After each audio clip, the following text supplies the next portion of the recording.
Pumping Iron day 193. This was filmed on day 189.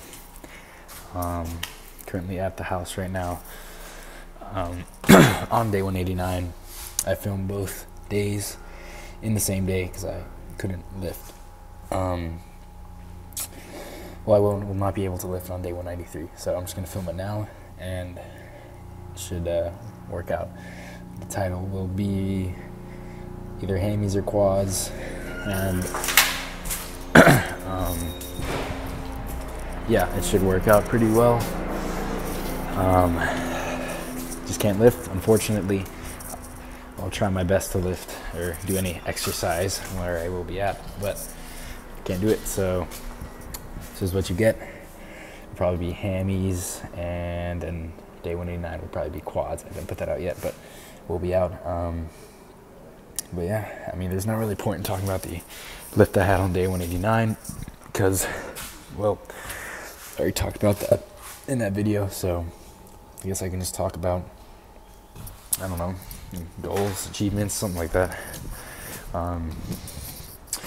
Yeah, so pretty much, I don't know. I just think if you want to be good at something, I feel like you naturally tend to set goals for yourself, and that's just something that happens, you know,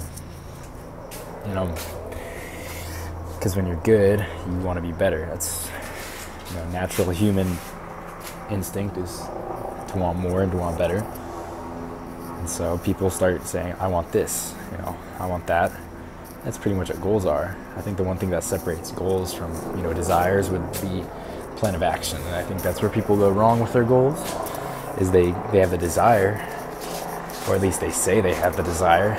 They want something, that's a desire, but they don't have the discipline to get that desire. And that discipline starts with setting goals that are, achievable, reasonable, and also they're like setting a goal in a way that helps you achieve that desire. For example, if you want to, let's say you want to squat 315, right? Well, you have the desire, but so does another person, someone else wants to squat 315, but if you say, well, I'm gonna do squats 2 times a week, then maybe it'll happen, right? That's a better goal, right? But if you just say, oh, I'm gonna squat 315, maybe I'll go to the gym and do legs once or twice a week. You have to make it actionable, and you have to plan it out. You have to put a date and time, space it out. I just say I want to do this, not do anything about it. Well, then you just hope and luck and wish. And one thing I know is you create your own luck. One day you're just not going to wake up and magically squat 315 if you haven't squatted, or if you haven't done it consistently, or if you haven't trained, So when people get frustrated, they don't hit their goals. One, it was probably not achievable. 2, it wasn't actionable. They didn't plan to make an action. And 3, they just didn't have the discipline. It's that simple. Yeah, all those 3 things, even I still not might not hit it. But the thing is, if you don't hit your goal, and you did everything in your power to hit your goal, well, you failed step 1, it wasn't attainable. You should always set goals that are attainable, but attainable in a way that you still might miss them. So step 1's kind of tricky. You should push yourself.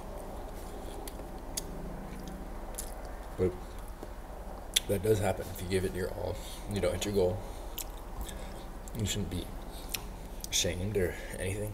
You should be disheartened. You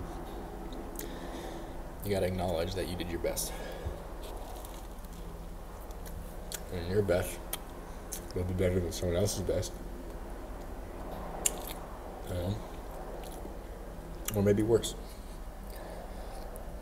And your best maybe less than what you want. That's okay. But one thing I know is that the person who tries their best doesn't hit their goal, but knows that they tried their best and isn't disheartened, it's the one that's going to be in the gym the day after they fail. But the other person, they're not going to be there. And that first person, gets back in the gym that day right after they fail, they're the ones going to win.